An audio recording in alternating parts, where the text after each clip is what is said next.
Hey, if you're looking to create financial projections for an e-commerce startup, there are 5 really important assumptions that you're probably going to need to make in your projections that can really make or break your projections. And I want to highlight these 5 assumptions and help show you how to find relevant data for your specific business and industry and make sure that the assumptions that you actually make are reasonable so that when you present these to a potential investor, you are not laughed out of the room. And those 5 specific assumptions that we're going to look at are your cost per click. What are you paying per click for a visitor to the website? Your conversion rate of a website visitor to a customer. So what's that conversion rate? Your average order size, your average monthly spend of a customer. What are they spending monthly? And then what's your customer churn rate or customer retention rate? So we're going to hit on these 5 key assumptions, where to find data on them, and then how to enter them into our model. And we'll get to see how the numbers here change when we change those assumptions and how important those are. But first of all, my name's Adam Huxema. I'm the co-founder of Projection Hub, and we've helped over 50,000 entrepreneurs create financial projections for potential investors and lenders. And specifically today, we're going to be looking at this e-commerce business. And I will link to this particular template in the description of the video below, so you can go grab it and follow along if you'd like. So first of all, here we are looking at our profit and loss at a glance tab. And so you'll be able to see your projected revenue and profitability here over a 5-year period, and some other key performance indicators, some graphs and tables and that sort of thing. And I've got some kind of default data in here. But what I want to focus on here is on our input revenue tab.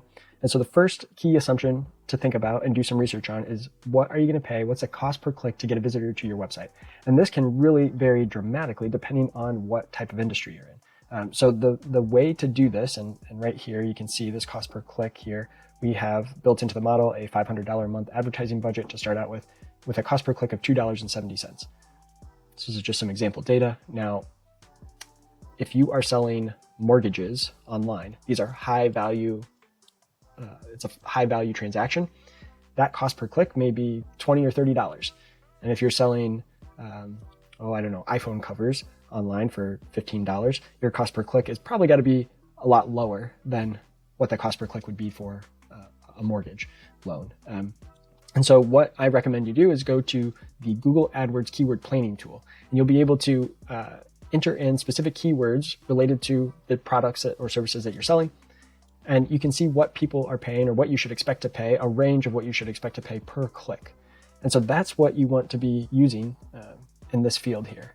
And we, in this example, we actually show a decrease in the cost per click over time. And the reason that we built a decrease in is because we're assuming that we're going to get better and smarter at advertising and waste less advertising dollars over time, because we're going to figure out what keywords convert, and we're not going to advertise for the ones that aren't converting. And so over time, that cost per click may actually come down.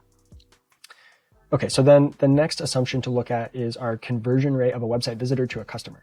And we can see that down here. So I put in a 7% conversion rate. And this is very common. I see very high conversion rates into a model all the time. And I think part of the reason for that is because, when you do this math and even look at our at a glance, we're still, based on the assumptions we have in here so far, we're still losing a bunch of money. And so there's this, it feels like, hey, I should have a higher conversion rate. But we did some research, and the typical conversion rate for an e-commerce business average is 2.63%, I believe.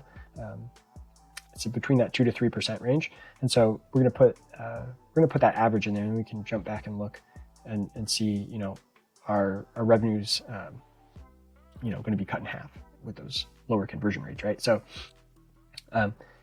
this is really important, and these conversion rates really make a big difference. So make sure that if you are assuming that you'll have greater than a 2 to 3% conversion rate in e-commerce, you better have a really good reason why you're going to be so much greater than the industry average.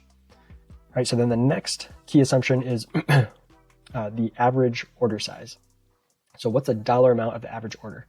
And so we have here, just as an example, some different prices for our different product categories. And we did some research. The average order is in that $70 to $80 range for e-commerce across the board. I believe it's $78 average. Now, you can't just assume that you're going to be at 78. You need to think about, what are you selling? Again, if you're selling iPhone covers, your average order is probably not going to be $78. If you're selling a car online, it's going to be higher than that. So you don't need to just automatically use the average, but you need to know what the average is for the industry across the board, so you have some idea, or at least can argue when you're talking to investors why you're different than the industry averages. So let's just move this all up to that industry average for all of these. We come back here and we see, oh boy, our revenue went from like 30,000 to 114,000 when we change that. All right, so then the next thing we want to look at is the average monthly spend. Now, in this particular template, this is kind of you have the ability to add these one-time orders here, but then we also have the ability to add what we're calling subscription, or it could just be recurring purchasers, customers that come back to the site. Maybe they're not technically on subscription, but they come back regularly and they purchase again. And so what we've done here is give you a conversion rate of what percentage of website visitors become subscribers or recurring buyers.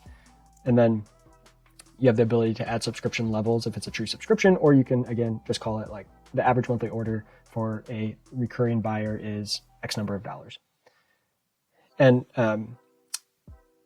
the thing you're going to want to do here is look at what do consumers spend in your product category per month on average. So for example, if you're selling dog food online and you found that on average, Americans spend $400 some a year on dog food.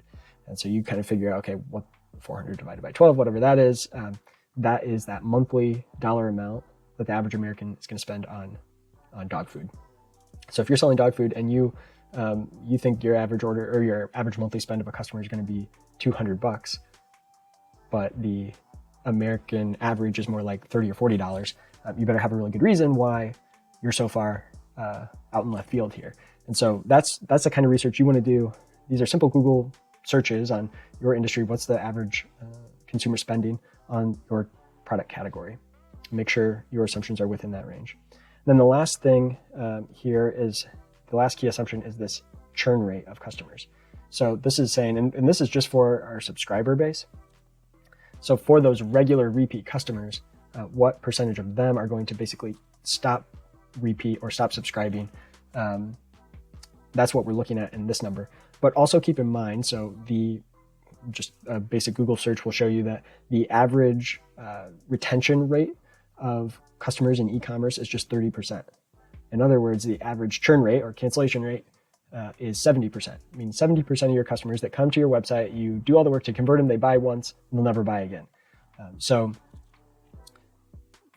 making sure that you don't have overly optimistic customer retention or repeat purchase rates is really important to your model. So if we're saying 20% churn rate, now this is of people that have subscribed to your product. So keep that in mind, but you'll want to do research and make sure that those are reasonable. All right, and so once you've done all of that and you've done the research on what you can expect for your specific industry and entered those assumptions, you should be able to create a set of projections, and you can see here now kind of how we shake out. And just so you know, though, all of our models have a 5-year income statement, 5-year cash flow statement, 5-year balance sheet, and then income statement, cash flow, and balance sheet by month. So you get to see each month and really get to see when you break even and cash flow positive.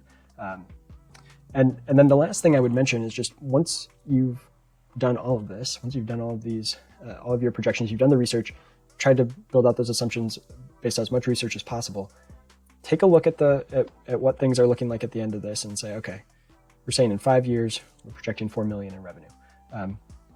We did a research study really on approximately 100 direct-to-consumer e-commerce brands, and we'll link to this in the video description below as well. But we were able to get a bunch of actual revenue data over a period of time from these e-commerce brands and see some real actual financial data. So what I would recommend that you do is take a look at that study and just compare your projections to what the averages were for these 100 or so actual startups. And I think the thing you're looking for there is that, again, you're not too far out in left field. You're going to make sure that, if the average is $6 million in revenue in year 3, then you want to make sure you're not at $600 million in revenue in year 3. Or if you are, you better have a really good reason why. And the reality is probably one or all of these 5 different key assumptions that can really make a big difference in your projections, they may be off. And that might be why you're so far out in left field. So these are the 5 things that most often people have unrealistic expectations, and that's why their projections look so far out of the industry norm. So with that, hey, if you have questions, reach out to us at support@projectionhub.com or leave us a comment in the comment section of the video below. Love it if you like the video and subscribe to our channel where we can share more useful information and help entrepreneurs create reasonable projections and impress those potential investors and lenders. So again, reach out at support@projectionhub.com. Thanks.